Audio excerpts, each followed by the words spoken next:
welcome back sa ating channel. It's a truck. So ngayon,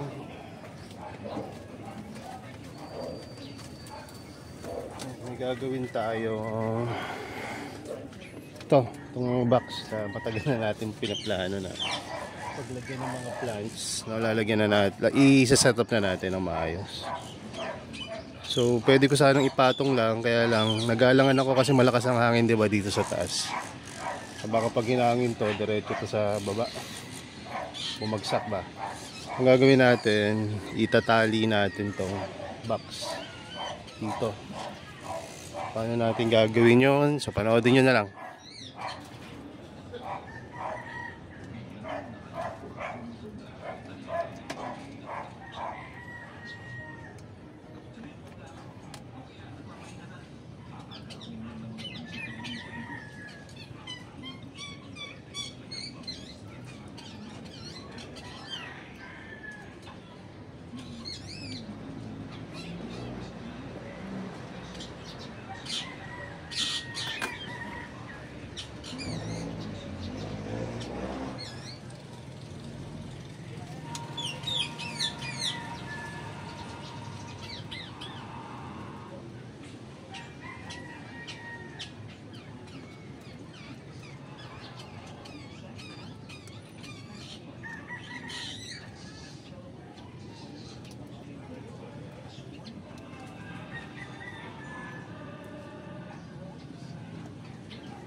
So tinali ko lang.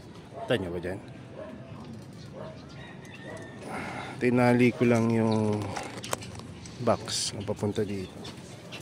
So ito pala ay gagamitin natin para sa mga maaarte na halaman o yung mga ina-acclimate natin na plants. Hindi pong hirap buhayin dahil gusto nila yung high humidity. Dito high humidity talaga to kasi nakatakip na all sides.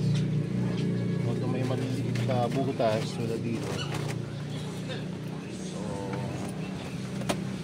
pwede natin takpan naman yan kung kinakailangan.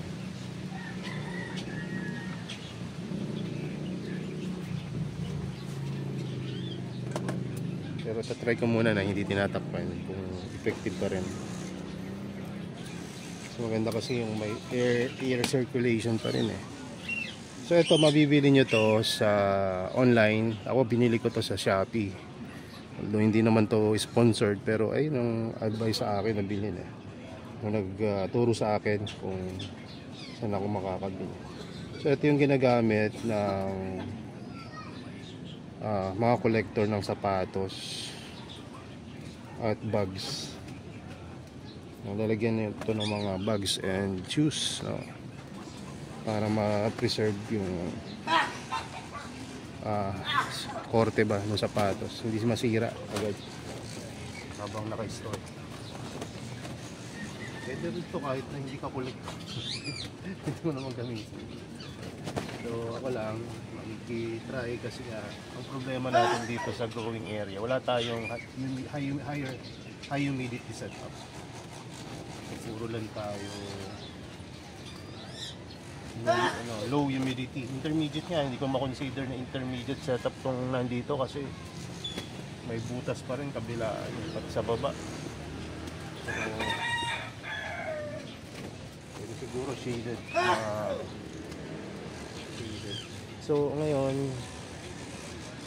kailangan pa natin pala ng dalawang itong ganito. Yan. Ginagamit ko yan na ayun yung tinatalian ko ng ito ang tawag dito, pisik nylon.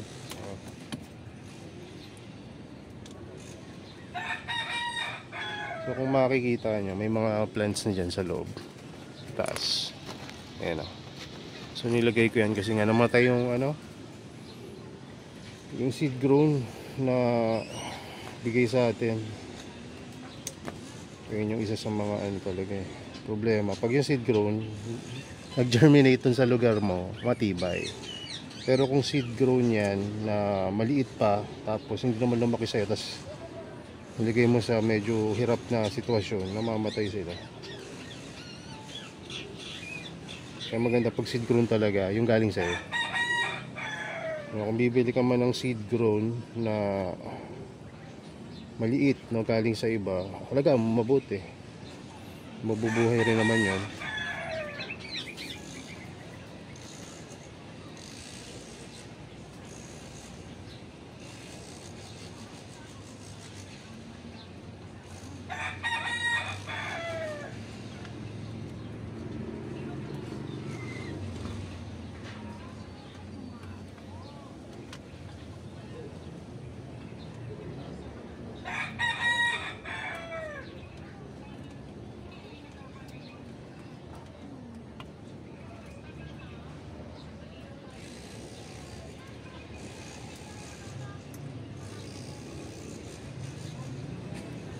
Medyo matibay-tibay na pero hindi pa tapos. So, pakita ko lang sa inyo para may idea kayo. Hindi rin nahaba itong pinapanood nyo.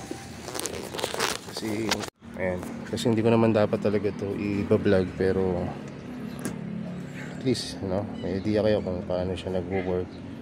Malis agad yung ano. Wawa naman ito namatay. Yung isang bulate, siguro nainitan siya sa loob. Ano siya pala kapunta dyan? Nagano siya. Ay, buhay pa. Save natin. Nagsisave ng bulate, ano. Kung ganun din kayo, pag may nakita kayo nalulunod na langgam, gusto nyo rin try na i-save. Kasi good ano naman ito, good insect. Insect ba ang bulate?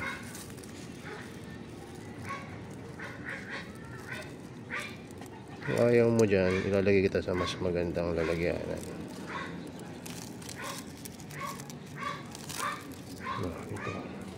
Dito, basa-basa pa dito.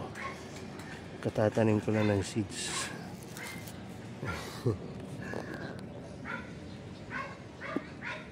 Diba? Gusto niya yung, sabi niya, ay salamat, malamig-lamig tong nalandingan ko. Kasi itong mga bulate, maganda naman itong naalagaan nyo kasi kumakain niya ng mga nabubulok na mga mga materials, no? So ayan, uminom siguro siya ng water. So dyan ka na muna.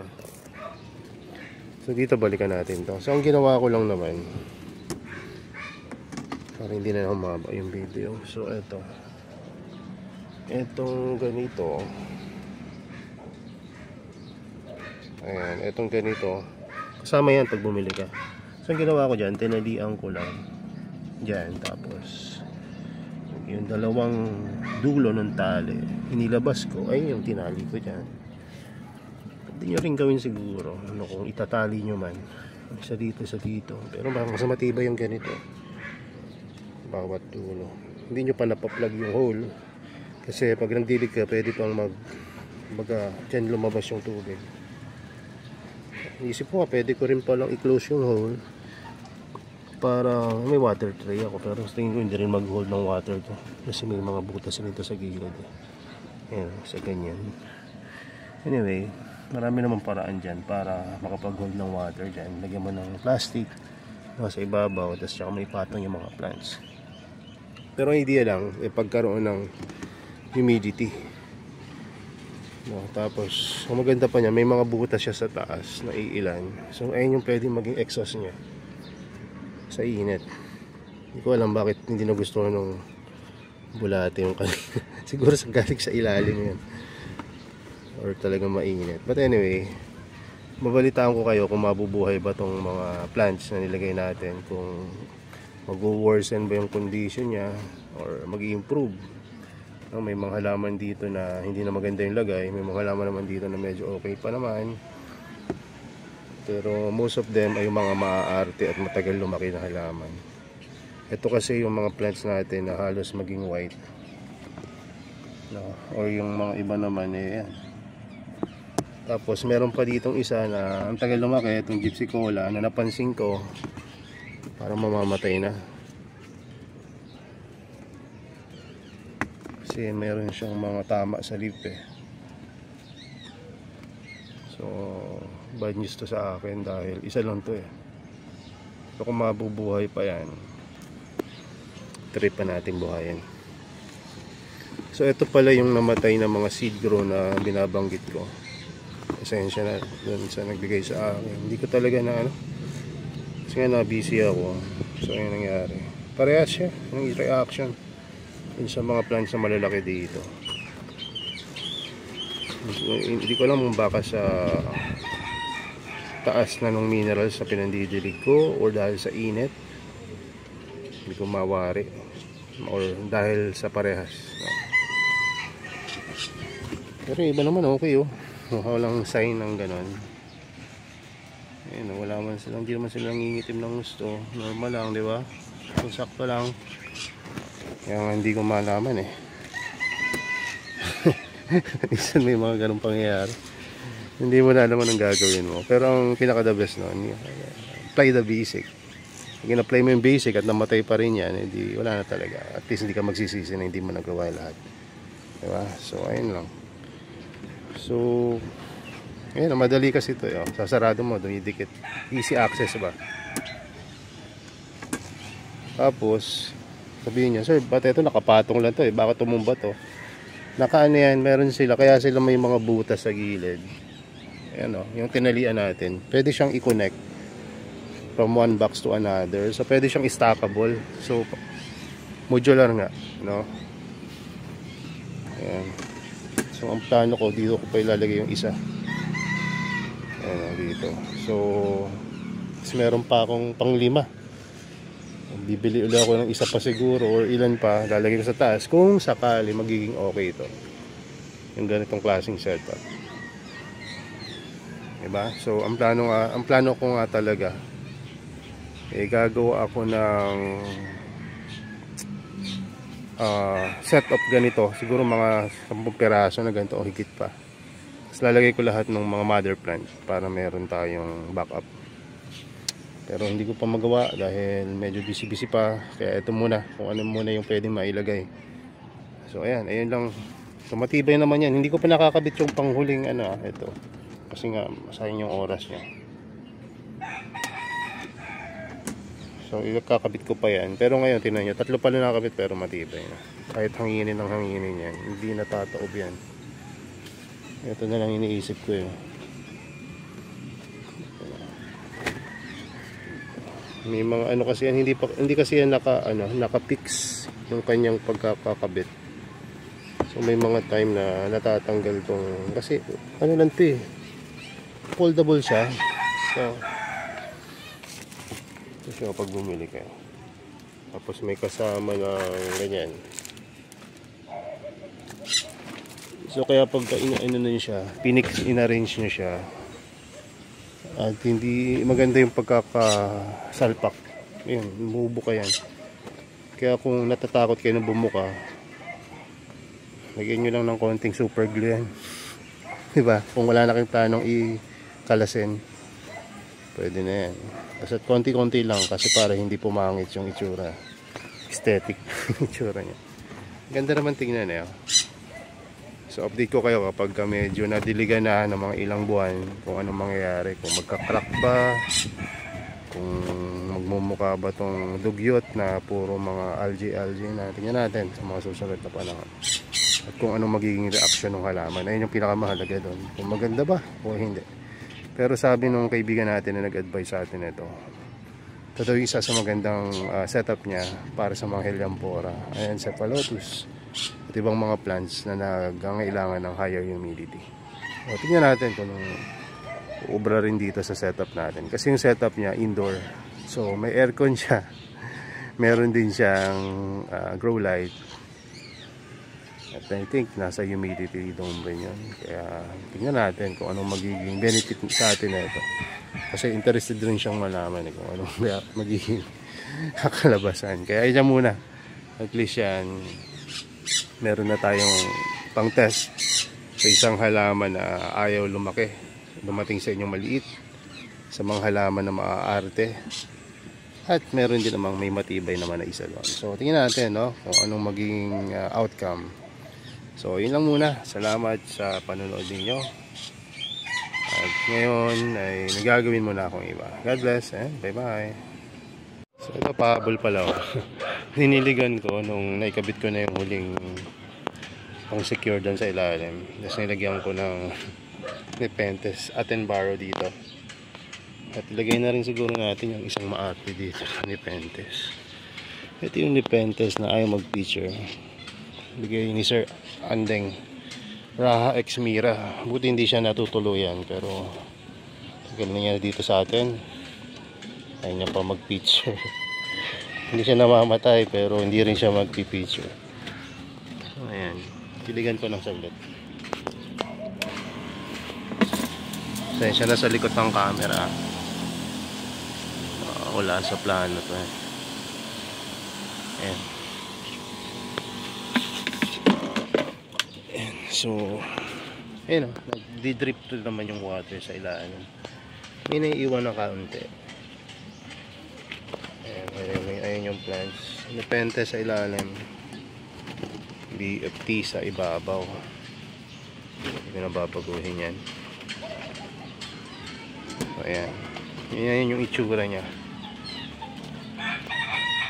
Pero maganda na hindi mo to ilagay sa ulsan kasi bukod sa lulutong yung materials, eh ayaw mo naman siguro mabake yung inyong mga halaman, di ba? Pero ewan natin, pwede naman tayo mag-experiment, di ba? Malay nyo magandang epekto.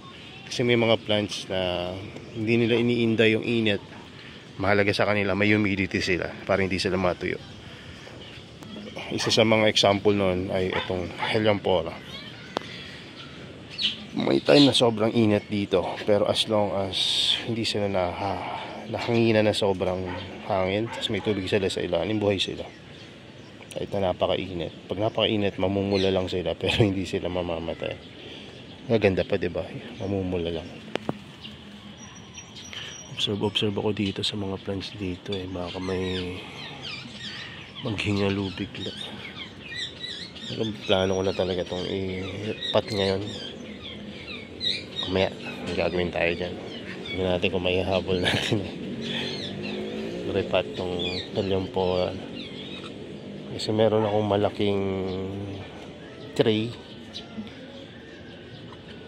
Bala kong punuin ng medium yun. Tapos itanim ko lahat ng Helianthera ko dyan. Yung lugar lang ko sa ilalagay, hindi ko pa alam. So, ganun. So, ngayon, ilalagay ko na yung iba. So, hindi ko na i-video yun. Kasi ganun din naman yung process. So, at least na-recommend ko sa inyo tong shoebox ang tawag dito. Acrylic shoebox. Ayan.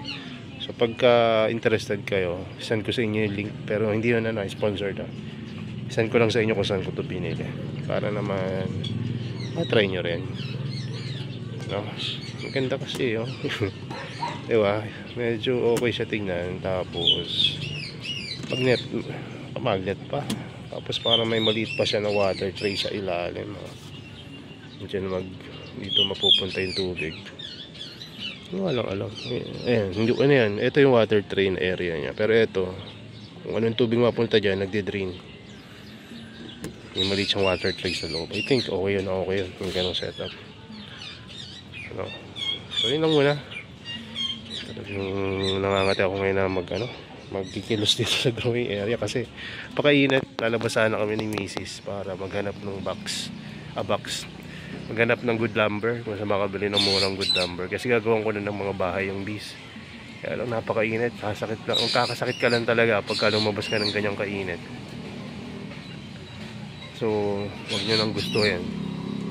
Kaya kung anong pwede natin gawin dito sa growing area, gawin na lang natin para mas masaya at hindi tayo mapahama. So yun lang. Okay, bye.